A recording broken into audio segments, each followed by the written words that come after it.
Today we're talking about the hidden repair costs in Redwood City, what to budget for when buying an older home, and if you have a home you're considering selling, what you need to know that will help you get the most money out of your home. Stick around until the end because I've got some super critical recommendations that can save home sellers and home buyers thousands of dollars, and it's all about home foundations. Hi everyone, I'm Brett Cavanis. I'm a local realtor here in Redwood City. I've been selling homes for the last 15 years, and I'm a home owner right here in Redwood City. Now, here in Redwood City, we're known for having a little bit of an older housing stock, with many of these homes built in the time of around 1940s through the 1970s. Having an older home often leads to some non-obvious expensive repairs, and I want to make sure you know what to look out for when you're considering buying a home and how to prepare your home if you're considering selling it. I found there's about 3 most common and costly issues found right here in Redwood City. Those include foundation settling. We're going to talk a lot more about that towards the end of the video. That includes cracks in the foundation, cracks in the structure, other issues, what to look out for. Also asbestos and lead, what to know, what to look out for there.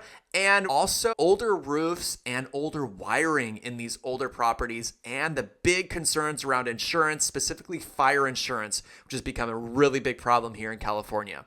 So stick around until the end. We're going to talk a lot more about foundations, foundation settling, and what you should know and expect when you're considering homes. But first, I want to talk about asbestos and lead. So asbestos and lead can be real big issues and sometimes hard to understand, hard to look out for. What's great about our market here in Northern California is oftentimes we have what we call upfront inspections. What upfront inspections are is the seller usually hires a neutral third party, a professional home inspector, to come out, do a full inspection and evaluation of the property, provides a report, and then any interested buyer that wants to consider that property gets to review that package of information, and it's super valuable and informative. What we advise to our clients, if you're considering a property and you're feeling like you're getting close to maybe wanting to make an offer, then I say, let's get under the hood, let's get those disclosures, and let's dig in and look at what we need to know and what's really going on in the property and what might cost us some money later. When it comes to asbestos and lead, a lot of these things we really can't see without the help of a home inspection or professionals. One thing to look out for in terms of asbestos, sometimes in a home inspection report, they'll call out white substance covering things like insulation, covering things like furnace ductwork, different items behind the walls of a property. And normally a home inspector that's done a thorough job, that's gone up in an attic or into a crawl space, can identify these areas that could be likely to have asbestos. Many times they won't say they are asbestos because you've got to do invasive testing or specialized testing to be sure whether or not these things are asbestos. And then what that means is if it does come out to be asbestos, it's going to be a little bit more costly to what we call abate that. We want to make sure that you have licensed, knowledgeable people that come out and remove asbestos, because the problem with this asbestos is it has friable particles. What friable particles are, usually asbestos existing in a home isn't necessarily an issue unless it's disturbed.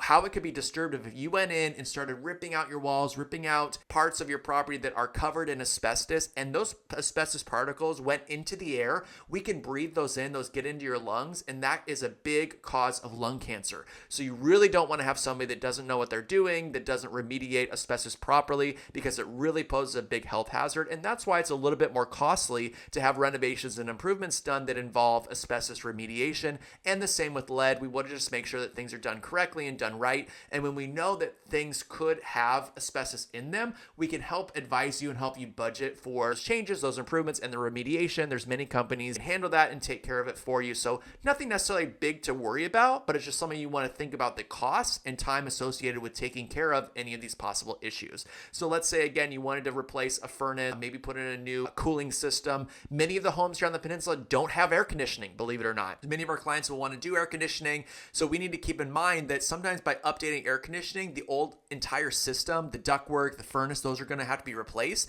They need to remove those existing components that might not be suited well for the property, and sometimes those are covered in asbestos. So that means that it's going to add some cost, add some time to have the asbestos remediated and replace those ducts or other areas to bring things up to code and make sure that things are clean and safe. Now let's talk about the other big elephant elephant in the room here in California real estate, and that's insurance. Insurance has become a really big problem. We definitely advise all of our home buyer clients, if you're considering properties, contact insurance providers before you make an offer, and just make sure, I don't care where the property is located, if it's in a high rise, if it's right downtown, if it's out in the woods, if it's in the hills, if it's near the bay or near the water, it doesn't matter. It may be difficult to obtain insurance. There could be factors like your past insurance claims that you've ever had on properties, or past insurance claims on the property or the location where it is. It might be in a high fire hazard area, or it might not. We can't tell those things just visibly by looking at a property or a disclosure package. So you've got to contact insurance vendors and ask them, is it possible for me to get insurance here? And even if it is possible, how much is it going to cost? Because we found even in the most central locations, right downtown here in places like Redwood City or other areas, it can be difficult or costly. One big area of concern for insurance providers is wood shake roofs. So wood shake roofs were done all the time. They look great. They actually can last a really long time. But of course, insurance vendors look at them and think that those are actually a big fire hazard. So most of the time, insurance vendors will not provide insurance on properties that have a wood shake roof. They will not. So if you're looking and considering a property with a wood shake roof, sometimes what will happen is your insurance vendor may give you a policy subject to you having an approved quote for having that roof replaced with something that is not wood shake, and you'll have a certain amount of time to get that done. And the other concern with not being able to get insurance possibly is if you're getting a loan. If you don't have insurance, you cannot obtain a loan on the property either. So it can really cause issues getting to closing, issues for a cost of that insurance plan. There is a plan in California, the state California Fair Plan is what they call it, which is really, it's meant to be there for people that can't get insurance anywhere else, but it's going to cost you a lot more than these traditional insurance vendors are going to cost you. So again, I don't care the price, the location of the property, you really need to check into the insurance before you're going to make an offer to understand what you're getting into. Not only roofs is an issue, it can be the vegetation around the property, but also wiring. So if you see in that home inspection report that we talked about that there is existing knob and tube wiring, even if it's no longer in use, that may make it impossible to get new insurance. Again, impossible to get new insurance. Let me say that again. You might not be able to get insurance. So it's critical that you look at the inspections, you look at the information, and you contact insurance providers before you make an offer. Certainly, if you're making an offer with no contingencies, putting a lot of money in there, you want to make sure that you can get insurance on that property. And knob and tube wiring, which is an old way of wiring homes, may not qualify for insurance depending on your provider. And you talk to many electricians, they'll talk about the risks or experience with knob and tube wiring. Also, there's some older electric panels that insurance providers do not want to see. And even though an electrician may say that those are fine and might not pose a problem, again, these are insurance requirements. There's not a lot we can do about that. So you want to make sure you understand, again, what you're getting into in terms of insurance, how much it's going to cost, and if it's even possible to get that before you make your offer. So again, stay tuned to the end. We're going to talk a lot more about foundations, what to look out for, but also if you own a home and you're considering selling the property here in Redwood City or nearby, there's a couple of things you can do. So I mentioned before these pre-selling inspections that most of our home sellers do here in the peninsula and certainly in Redwood City. And really, it's a great tool for not only sellers to be able to provide a ton of information to buyers to make informed decisions. What that can do is help you get multiple offers, maybe with no contingencies, but it's also super helpful for buyers because buyers have a clear set of information. They know what they're getting into, and now they can make an informed decision and make you a really strong offer because, again, you're removing some of that uncertainty because you're providing all the information possible in these upfront inspections like home, roof, and termite reports. So it's very often that you're going to be seeing those. So again, home sellers, why would you do a pre-selling inspection? Again, it's going to help you maybe get an offer with no contingencies, no or low contingencies, maybe a higher price, because the biggest issue that buyers have in buying properties here in Redwood City is uncertainty.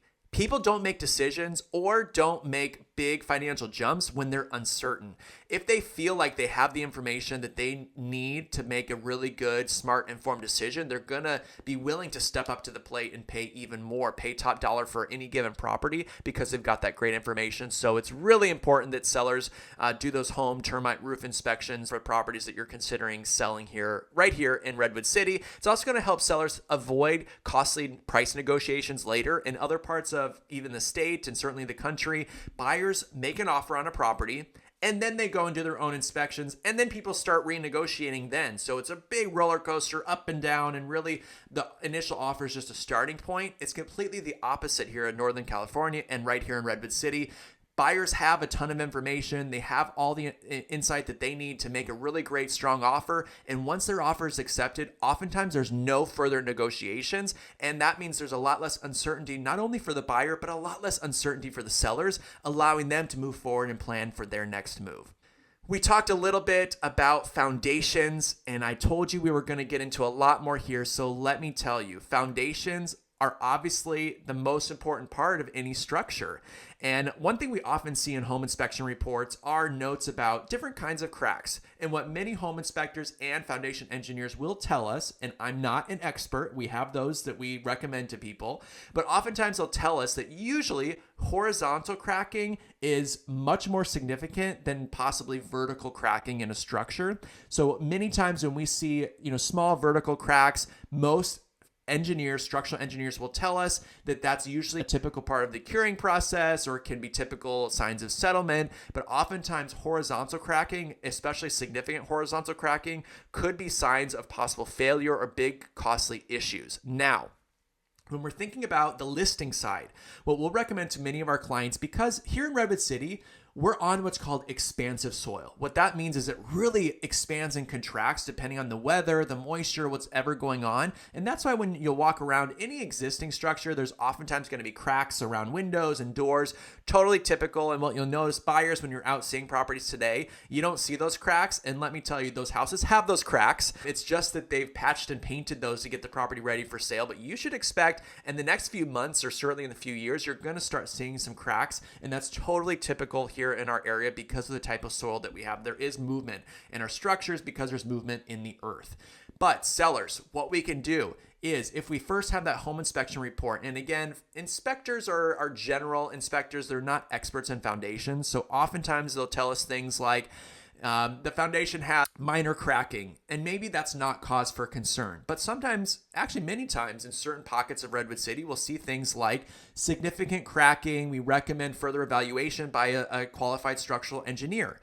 And what happens there, if we left it there and just provide that report to buyers, what did I say about uncertainty?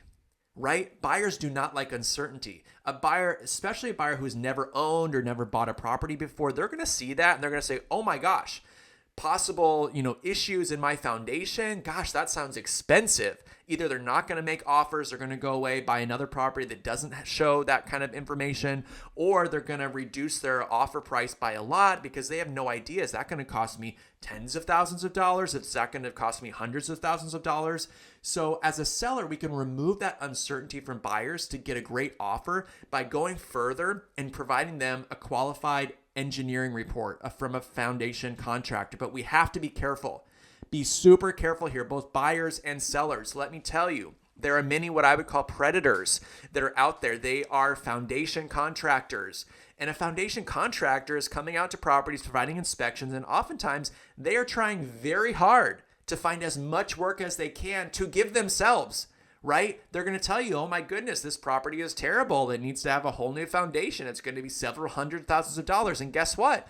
We can do it for you. That should be a very big red flag. So what we recommend, there's very good qualified foundation engineers that are very well respected here locally. We have them come out and provide a structural engineering report, and they're not bidding work for themselves to do. What they'll come out is measure the property, check it all for level, check the history, get underneath the hood, underneath the property, evaluate the structure, and they're going to provide a professional engineering report that's going to advise a buyer on what they think. And what I'll tell you, 9 times out of 10 on most of our properties here on the peninsula and in Redwood City in particular, they're going to say this property has reached what they call equilibrium. It's been here a long time. It's done what it needed to do. It's settled, and there's not a lot you need to do except maybe monitor it and make sure that there's no excessive water infiltration, because water is a big problem. Many times people have gutters and downspouts that are just dumping the water right underneath of a house and causing excessive settlement. We want to make sure we get as much of that water out from underneath of the house, away from the structure, to limit that settling and possible any further issues in that foundation. So that's something that you definitely can help or look out for. But many times they're going to say, maybe minimal work that you could do to patch some cracks, seal some voids, just to avoid any future, growth of issues. But they'll likely say, if you're not adding on a second story, if you're not trying to completely, do a new build here, you could probably leave it the way it is and monitor it. And what that does is it gives the buyers that sense of confidence and oftentimes a price tag on some of these repairs. So many times it can be, $5,000, $10,000 to, seal some cracks or add some minor reinforcement. And that's much more palatable to a buyer that's considering making an offer on, a $2 or $3 million property compared to the uncertainty of not knowing, am I going to have to put in a whole new foundation and move out of my house and my kids? And what am I going to have to do? And I don't have time for that and the money. We want to remove all of that uncertainty if possible. So hope that was helpful. There's a lot more things that you should be thinking about if you're a home buyer, looking through a disclosure package, all that information. There's a lot of things to consider if you're considering your next Redwood City home. And for sellers, again, get those pre-inspections done. Make sure that you provide as much information and detail so that that buyer can make an informed decision. I hope this was helpful for you. If it was, if you like this, please hit like, subscribe, and let us know in the comments below if you have certain questions about Redwood City properties or other surrounding properties here in Silicon Valley. Let me know any of your questions you might have about the home buying or selling process, and I'll get those answered in a future video.